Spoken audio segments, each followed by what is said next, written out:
A huge turning point today in Anthony Albanese's plan for a revolution to remake Australia. A radical left revolution on two fronts, as he said the night he was elected Prime Minister. For a voice enshrined in our Constitution, to be a renewable energy superpower.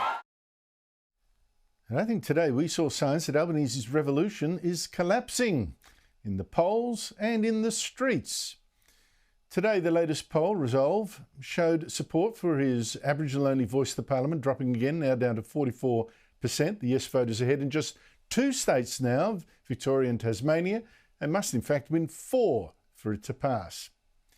And it's not actually hard to figure out why so many Australians are so jack of Albanese's revolution to divide us by race. I mean, so many non-Aboriginal Australians are sick of being made to feel guilty, made to feel like second-class citizens, like strangers in the country they were born in.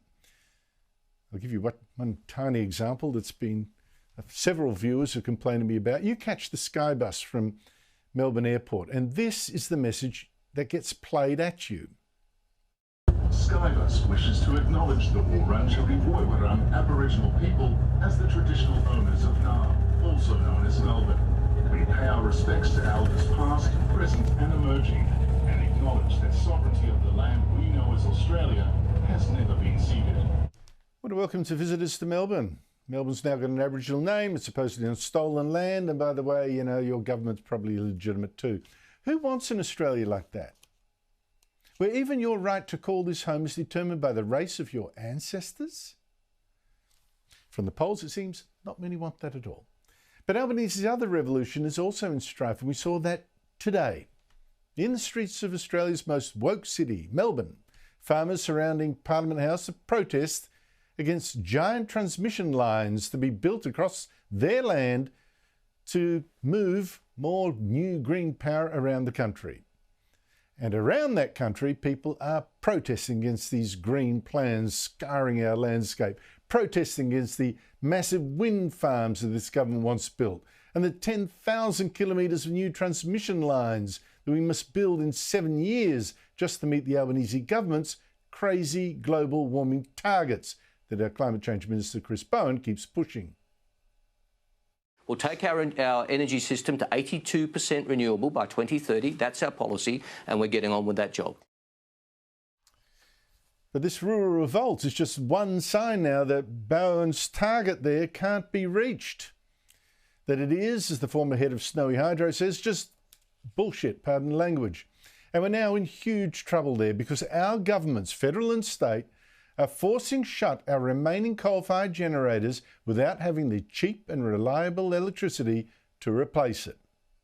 And it's not just because of these protests against the wind farms and wires that are helping to hold up the rollout that's already way too slow, as Australia's energy market operator warned last month.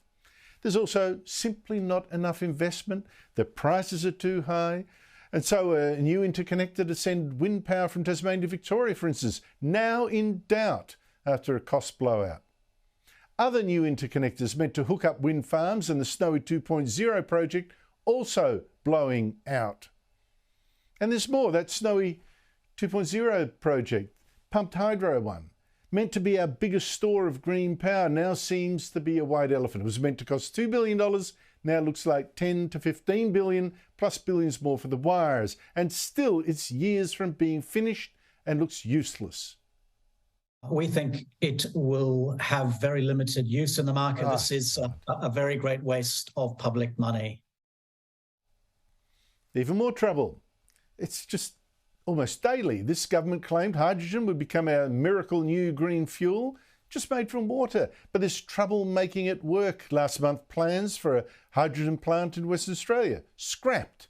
Even Chris Bowen's demand that a new power station in Kurri, New South Wales, be fuelled by this hydrogen hit the wall. It couldn't be done. And the plant is also a year late at least. So it turns out it's very easy for our global warming politicians to smash the electricity system we've relied on for decades, turning out to be very hard for them to replace it. And now it's got stupid. The government's two revolutions, cancelling themselves out.